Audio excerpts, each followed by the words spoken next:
बिस्मिल्लाहिर्रहमानिर्रहीम अस्सलाम वालेकुम रहमतुल्लाह। आज हम बात करते हैं एक तनासुब की। जिस तरह पूरी दुनिया गजा और फ़लस्तीन के हालात पर छुप की साथ लिए हुए हैं और वो आलमी अदालत वगैरह, और पाकिस्तानी अवाम के साथ जो खिलवाड़ खेला जा रहा है, जिसके ऊपर सबसे पहले तो अदालती निज़ाम और जज और वो इलेक्शन कमीशन और दूसरे किस तरह एक मतलब जो खिलवाड़ खेल रहे हैं, इसका एक रिजेम्बलेंस के तौर पर आज मैंने सोचा एक थोड़ा सा तजिया करते हैं। दोस्तों की फरमाइश है कि हम ये टाइम कम रखेंगे, तो कोशिश करता हूँ कि थोड़े थोड़े जो है ना उसमें इसमें वो बातें ख़त्म करूँ। देखें, पाकिस्तान में क्या हो रहा है और आलमी लेवल पे क्या हो रहा है। देखें, गजा में क्या कितने बच्चों को मारा जा रहा है, बूढ़ों को, जवानों को, औरतों को। एक हिस्से से शुमाल से जुनूब की तरफ उनको धकेला गया, फिर जुनूब पे अटैक किए गए, फिर अब छोटे से जो इजिप्ट के साथ उनका एक बॉर्डर है, वहाँ पे एक छोटा सा सिटी है रफ़ा, उसके ऊपर अभी चढ़ाई की जा रही है और उसके ऊपर जहाज़ें उड़ा उड़ा कर तो उसको डराया धमकाया जाता है कि वो भाग जाए वहाँ पे। पूरी दुनिया देख रही है, मज़े ले रही है, जिस तरह एक फिल्म लगाओ और कोई किसी को कोई फ़र्क नहीं पड़ रहा। रोज़ 100 बंदे मर रहे हैं, 150 बंदे रोज़ाना के हिसाब से मर रहे हैं, लेकिन कोई कुछ नहीं कहा। वो जानवरों के हुकूक करने वाले जो है, कुत्तों के हुकूक तो मिल गए, लेकिन इंसानी हुकूक के अलंबरदार इंसान को हुकूक कोई दिला ना सके। तो एक शर्म और बेहिसी का जो मुकाम है वो हम देख रहे हैं कि दुनिया किस तरह एक मजलूम और निहत्ते आम लोगों के साथ जो जुल्म हो रहा है उसके ऊपर चुप बैठे हुए हैं। मैं आपको वो आलमी अदालत का एक मिसाल देता हूँ जहाँ पे वो केस दाखिल हुआ था। केस में क्या था और वर्डिक्ट कितना खूबसूरत आ गया। इजराइल को हम कह रहे हैं कि आप अपना काम जारी रखें, लेकिन आम बंदों को जो मार रहे हैं उसमें थोड़ी कमी लाया जाए। यार ये क्या मतलब, ये लॉजिक देखो यार, ये कैसी। अभी दोबारा एक अर्जेंट लेवल पर जो है ना एक केस दाखिल हुआ था कि उसमें आप और रिमार्क्स दें, तो उसमें भी उन्होंने क्या कहा कि इसराइल को चाहिए कि वो जो आम लोग मर रहे हैं उसके ऊपर थोड़ा जो है ना एहतियात से काम लें और जिनोसाइड ना करें, जिनोसाइड का वो ना हो, मुर्तकिब ना हो। मतलब आप थोड़ा बहुत मारते रहो, कोई मसला नहीं है, लोगों को निकालो। तीन बड़े पॉइंट होते हैं, तीन। एक, आप किसी को अपने जगह से हटाते हो, वो गजा वालों के साथ हुआ है। शुमाल से जुनूब, जुनूब से वो कहते हैं कि दूसरे मुल्क में लेके जाएं, इजिप्ट के साथ बातें कर रही है, दूसरों के साथ निकालें। तो सबसे बड़ा पॉइंट वही है कि आप किसी को अपने जगह से निकाल रहे हो। दूसरा, आप उसको मार रहे हो किसी भी उससे हटकर, बच्चे, बूढ़े, जवान, कोई भी हो। और वो कलेक्टिव पनिशमेंट की जो बातें हैं उनके वजीरों और मिनिस्टरों की, वो सब हम देख चुके हैं, वो भी क्लियर कट है। एक है वो आप किसी को बजोर अपने मजहब की तरफ ला रहे हो, तो वो मतलब उसका तो अभी तुक ही नहीं बनता।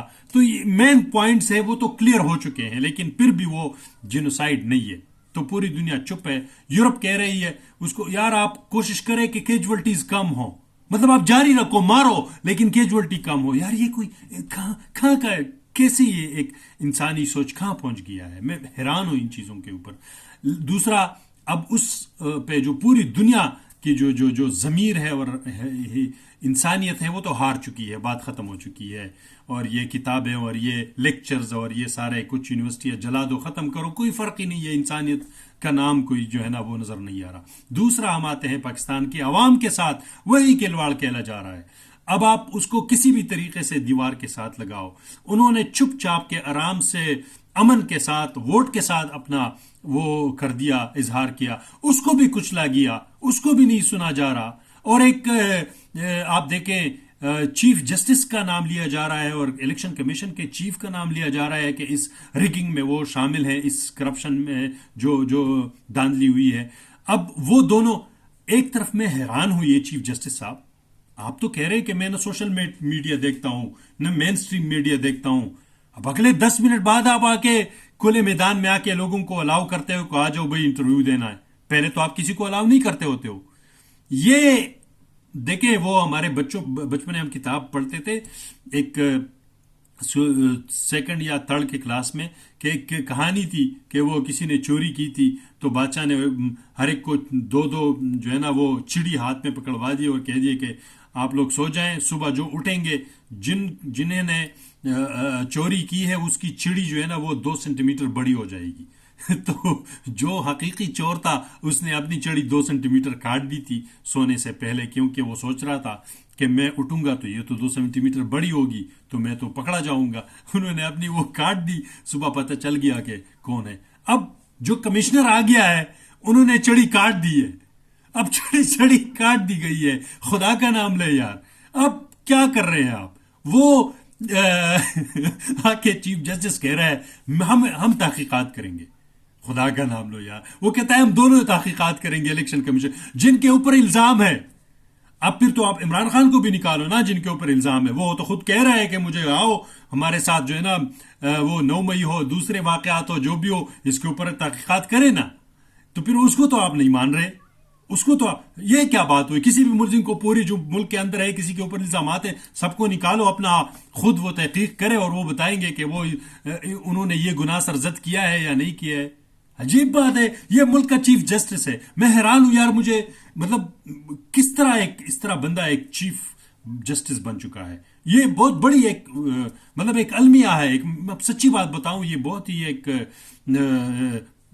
सोचने वाली बात है कि एक पूरे मुल्क, रियासत, 250 मिलियन की आबादी का चीफ जस्टिस इस तरह जो है ना एक गैर जरूरी किस्म के जो है ना बातें करता है। किस तरह उसने ये बेट जो है ना उनसे छीना, फिर किस तरह आगे उसको लोगों को आज़ाद करके तो चांगा मांगा की सियासत को जन्म दिया और खरीदो फरोख्त और हॉर्स ट्रेडिंग को कोले रखा। अभी इतने खुले आम धांधलियां हुई हैं, हर तरफ चीजें खुले पड़े हैं। चीफ जस्टिस न खुद कोई नोटिस लेता है, कुछ नहीं होता। हमें ये भी याद है कि शाम को 2022 में जब इमरान खान की हुकूमत वो चलता करते, नाइट को 12 बजे जो है ना वो अदालतें खोल गए हुए थे। ये खुदारा ये मजाक कौम के साथ बंद करे, ये जुल्म जो है ना बंद करे, इस मुल्क को आगे बढ़ने दे। ये आप देखें ये रिजेम्बलेंस दुनिया में हमारे साथ क्या हो रहा है। तो इससे फिर आप क्या तवक्को रखते हैं? आप किसी की लीगल आवाज को आप नहीं एक्सेप्ट करना चाहते, इसका क्या मतलब है? आप किस तरफ कौम को धकेलना चाहते हैं? तो ये बहुत ही बड़ा एक सवालिया निशान है जिसके ऊपर सोचना चाहिए। और ये अदल और इंसाफ के निज़ाम और इलेक्शन कमीशन, इनको तो मुस्ताफ़ी होना चाहिए। मैं समझता हूँ इलेक्शन कमीशन को फौरी तौर पर मुस्ताफ़ी, किसी भी महज़ब माशरे का ये, और वो अपने आप को पेश करे इस एहतिसाब के लिए। कल को पता चल जाएगा, आर हो पार हो जो भी है। ये चीफ जस्टिस कह रहे हैं हम दोनों तहकीकात करेंगे इलेक्शन कमिश्नर के साथ मिलकर कि हमने धांधली की है कि नहीं की है। अजीब बात है यार।